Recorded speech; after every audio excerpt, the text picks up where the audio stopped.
Hello everyone and welcome back to the channel. On today's video, we're going to do some budget brake upgrades and show the V6 MR2 some love. For those who aren't aware, I love this car, but one of my biggest complaints is that the brakes aren't that good. The brake setup that I have on this car is pretty much what it came with, which is turbo brakes on the back and then NA brakes on the front. Initially, I had planned on doing a big brake kit on that car, but obviously getting this MR2 and then getting given the Honda Acti, those were unexpected expenses that came up. I'm super happy that I got both of the cars, but I can't spend all the money because I don't have all the money. So that's why we're doing budget brake upgrades instead of a big brake kit. So let's unbox everything. I think that's always super important to go over, mainly because I have gotten parts plenty of times that were damaged because they were not packaged very well. And that is a huge pet peeve of mine. So I always like to show this. Then we'll talk about the specific upgrades that I got. Let's see. Here we got, oh, this one is the brace for the master cylinder. Oh, wow. That's super nice, actually. It's probably the nicest thing on this car. And holy cow, look at how consistent the welds are. Wow. So this right here is actually a brace for the master cylinder. On this car, I have a lot of flex. I checked in everything because I thought maybe like the firewall was cracked, because I have heard of that happening. Everything looked good. It just happens to flex a lot. I'm hoping this is going to help the brake feel be a little bit better. If you're curious where I got it from ATS Racing. That's not a sponsorship or anything like that. Pretty much they were like the only ones who sold these. Here is another bracket, and it said hardware. Oh, and there's some hardware for it. Sweet. Yeah. All of that. All right, sweet. So we got some EBC yellow brake pads. We'll kind of go into more detail about why I picked like my current setup once we get around to the brake pads.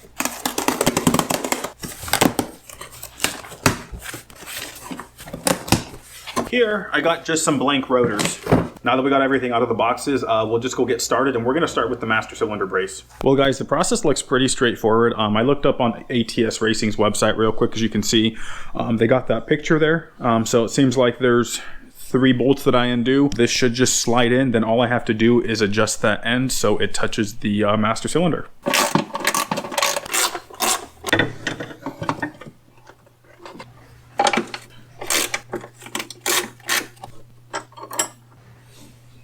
So I got everything in here nice and loose, as you can see.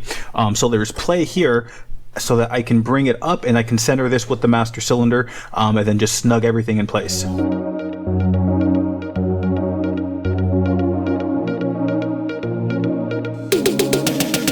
Everything fit in just like it should. There was no modifications, which is super nice. Probably the only annoying thing was trying to get this bolt under here. But other than that, it went pretty smooth as a whole. Anyways, onto those brake pads.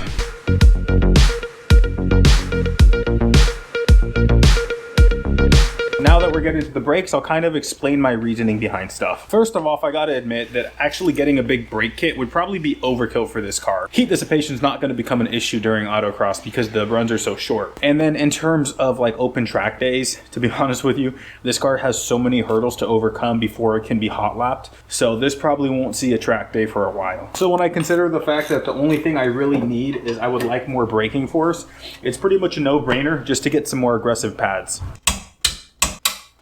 Now, in terms of the rotors, I'll be honest, the main reason I'm switching them out is the simple fact that if I'm switching out pads, rotors are so cheap nowadays that it just makes sense, because they're like $20-ish a piece shipped to my house. So that's 40 bucks. You know, when I compare that to getting them turned, which would probably be like 10 bucks a rotor or something like that. So let's just say it's 20 bucks. It just makes sense to get new ones. It's more convenient and easier. Although if you have really expensive rotors, like ones that are $100 a piece, I totally get that. But for these ones, I mean, they're NA brakes. They're cheap. And they're done. Sweet.